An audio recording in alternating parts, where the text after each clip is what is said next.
वेदों तथा श्रीमद् भगवद गीता के ज्ञान को प्राणी मात्र तक पहुंचाने के प्रयास में लगे हमारे चैनल सनातन धर्म ज्ञान गंगा में आप सभी का स्वागत है। मेरे प्यारे कृष्ण भक्तों, आप सभी को जय श्री कृष्णा। मेरे प्यारे कृष्ण भक्तों, सनातन धर्म ज्ञान गंगा चैनल के आज की वीडियो में हम लोग श्रीमद् भगवद गीता के अध्याय 8 के संपूर्ण सार को भगवान श्री कृष्ण जी की कृपा से सरल रूप में सुनने और समझने का प्रयास करते हैं। जय श्री कृष्णा, जय श्री कृष्णा। मेरे प्यारे कृष्ण भक्तों, श्रीमद् भगवद गीता के अध्याय 8 की शुरुआत अर्जुन के प्रश्न से होती है। अर्जुन को जो भगवान श्री कृष्ण जी श्रीमद् भगवद गीता समझा रहे हैं, उस दिव्य ज्ञान को सुनने और समझने के बाद अर्जुन के मन में कुछ प्रश्न है जिसको वो भगवान से जानना चाहता है। और वो भगवान से प्रश्न करता है, हे पुरुषोत्तम, ये ब्रह्म क्या है, अध्यात्म क्या है, कर्म क्या है, अधिभूत किसको कहते हैं, अधिदेव किसे कहा जाता है, अधियज्ञ कौन है और वह इस देह में कैसे है। हे मधुसूदन, वशीभूत अंतःकरण वाले मनुष्यों के द्वारा अंत काल में आप कैसे जानने में आते हैं, अर्थात आपसे वो कैसे मिलन करता है। ये सारे प्रश्न के अर्जुन भगवान श्री कृष्ण जी से कर रहा है, जिसके जवाब में भगवान श्री कृष्ण जी अर्जुन को बोलते हैं। इसके जवाब में भगवान श्री कृष्ण जी अर्जुन को बताते हैं, हे अर्जुन, परम अक्षर ओम ब्रह्म है और जीवात्मा को अध्यात्म कहते हैं। प्राणियों की सत्ता को प्रकट करने वाले त्याग को कर्म कहा जाता है। हे देहधारियों में श्रेष्ठ अर्जुन, नाशवान जगत को जो बनता बिगड़ता रहता है उसको अधिभूत जगत कहते हैं, अर्थात वो मेरा अधिभूत रूप है। और जो देवता गण है, जो हिरण्यगर्भ अर्थात जो ब्रह्मा के से उत्पन्न हुए हैं, वह सब अधिदेव जगत है, वो मेरा अधिदेव रूप है। और जो ये संसार सबके हृदय में अंतर्यामी रूप से आत्मा रूप में मैं वास करता हूँ, वो मेरा अधियज्ञ रूप है। भगवान हमें यहाँ ये सत्य बताते हैं कि अधिभूत, अधिदेव, अधियज्ञ तीनों रूप में ही हूँ, अर्थात मैं ही ये संसार बनता हूँ, मैं ही देवता बनकर इस संसार का संचालन करता हूँ और मैं ही अधियज्ञ बनकर सबके हृदय में वास करते हुए सबको जीवंत करता हूँ। अर्थात सब भगवान ही संसार बनते हैं, भगवान ही संसार बनाते हैं। ये सत्य वेद भी हमें बताते हैं। भगवान इसके आगे हम मनुष्यों को बताते हैं कि हे अर्जुन, जो मनुष्य अंत काल में मेरा स्मरण करता हुआ शरीर को छोड़ता है, वो मेरे ही स्वरूप को प्राप्त करता है। मगर एक सत्य समझ लो अर्जुन, मनुष्य जिस जन्म भर जिस भाव में जिया है, अंत काल में वो उसी भाव से भवित होकर अपने शरीर का त्याग करता है। मेरे प्यारे कृष्ण भक्तों, ये भाव क्या होते हैं, इसके विषय में भगवान हमें अध्याय 14 में बताने जा रहे हैं। भगवान हमें यह सत्य बताते हैं कि इस संसार को तीन भाव, भगवान के 3 गुण चला रहे हैं, सत्य, रज, तम। तो सात्विक मनुष्य का भाव अंत काल में सात्विक होगा, राजसी मनुष्य का भाव अंत काल में राजसी होगा, तामसी मनुष्य का भाव अंत काल में तामसी होगा। इस सत्य को समझिए। अर्थात भगवान हमें यह सत्य बता रहे हैं, केवल सुन लेने से, समझ लेने से कोई भी मनुष्य अंत काल में भगवान का स्मरण नहीं कर सकता, क्योंकि अंत काल में इतनी पीड़ा रहती है। सारा साम्राज्य मनुष्य अपने छूटते देखते हुए शोक में डूबा हुआ, दर्द से कहरता हुआ अपने शरीर को त्यागता है और अपने परमात्मा को भूल जाता है और अपने मोहग्रस्त संसार को छूटता देखकर उसी के चिंतन में डूबकर अपने प्राणों को त्याग कर दोबारा इस संसार में आ जाता है। तो भगवान उससे बचने के लिए हमें बता रहे हैं, हे अर्जुन, तू सदैव अपने मन को इस संसार से हटाकर मुझ में लगाने का प्रयास कर। और जो भगवान ने तुझे गुण दिया है, क्षत्रिय का गुण, तू उस गुण के अनुसार सदैव धर्म की रक्षा के लिए युद्ध भी कर। मेरे प्यारे कृष्ण भक्तों, यहाँ भगवान श्री कृष्ण जी हमें बहुत गहरा रहस्य बता रहे हैं। भगवान ने हमें यहाँ यह सत्य बता दिया है कि ये संसार भगवान ने 4 वर्णों में बनाया है, अर्थात इस संसार में जितने भी मनुष्य हैं वो 4 गुणों में से किसी एक गुण में से भावित हैं, अर्थात क्षत्रिय, ब्राह्मण, वैश्य, शूद्र। तो जिस मनुष्य के अंदर जो गुण है उस गुण को पहचान के उस गुण से संसार की सेवा करे अपने शरीर से और मन को सदैव ईश्वर में लगा के रखे।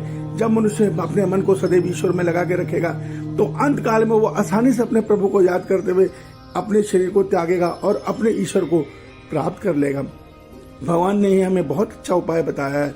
इसके बाद भगवान हमें ये सत्य बताते हैं कि हे अर्जुन, योगियों को चाहिए कि वो अंत काल में ध्यान मुद्रा में बैठकर अपने स्वर से ओम का उच्चारण करते हुए, ओम के अर्थ में मेरा ध्यान करते हुए अपने प्राणों को ब्रह्म रंग से त्यागें, जिससे वो अंत समय में मुझे ही प्राप्त होंगे। इसके बाद भगवान हमें यह सत्य बताते हैं कि ये योगियों का मार्ग हर एक के लिए सुलभ नहीं है, हर एक कोई योगी नहीं बन पाता। तो भगवान कहते हैं इसलिए मेरी भक्ति सर्वश्रेष्ठ है। जो मेरी भक्ति करता है वास्तव में वो परम परमात्मा जो संपूर्ण ब्रह्मांड को रचने वाला है, सबके हृदय में बैठा है, सारे ब्रह्मांड को रच रहा है और अपने योग शक्ति के बल से सबको चला रहा है, वो परमात्मा केवल भक्ति से पाने योग्य है। भगवान हमें यह सत्य बताते हैं कि जब आप सकाम कर्म करते हैं, फल इच्छा से कर्म करते हैं, तो आप अधिक से अधिक ब्रह्मलोक का पुण्य फल प्राप्त कर सकते हैं और वहां अपने पुण्य फल को भोग कर दोबारा स्मृति लोक में आपको लौटना पड़ता है।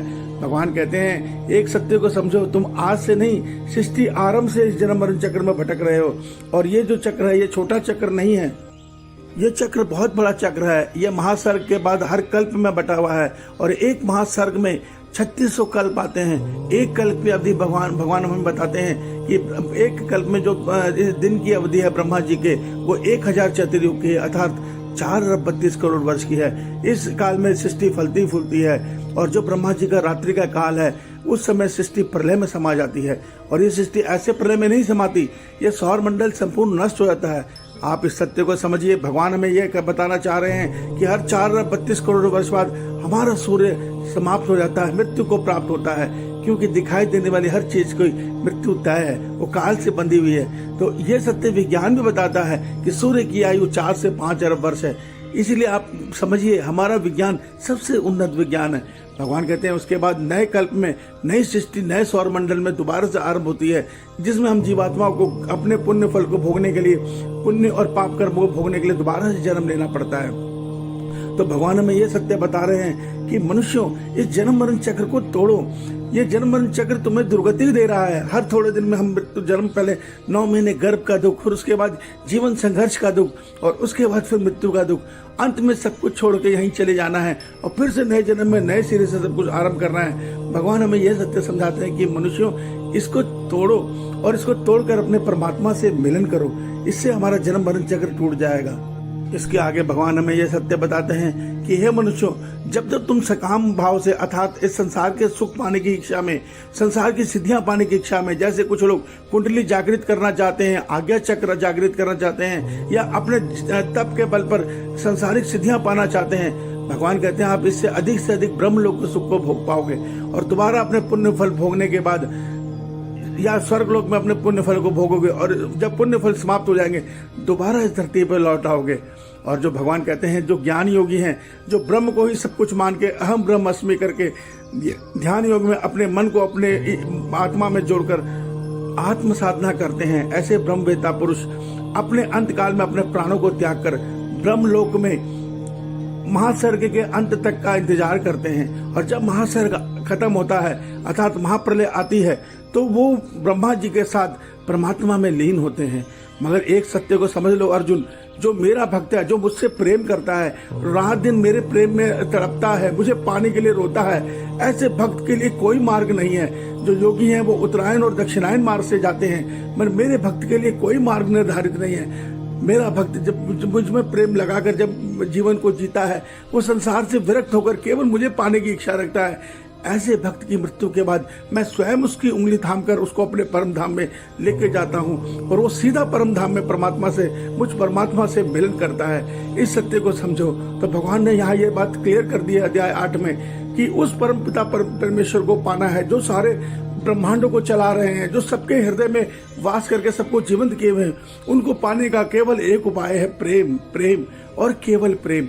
जब हम संसार से अपने मन को विरक्त करके उनसे प्रेम कर लेंगे, मीरा की तरह, सूर की तरह, नानक जी की तरह, तो वो परमात्मा हमसे दूर नहीं रहेंगे।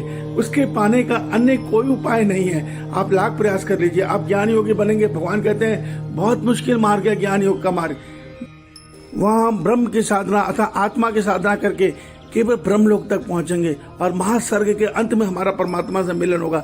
हम जीवन भर कभी परमात्मा के आनंद तक नहीं पहुंच पाएंगे, हम केवल आत्मा के आनंद में ही थम जाएंगे।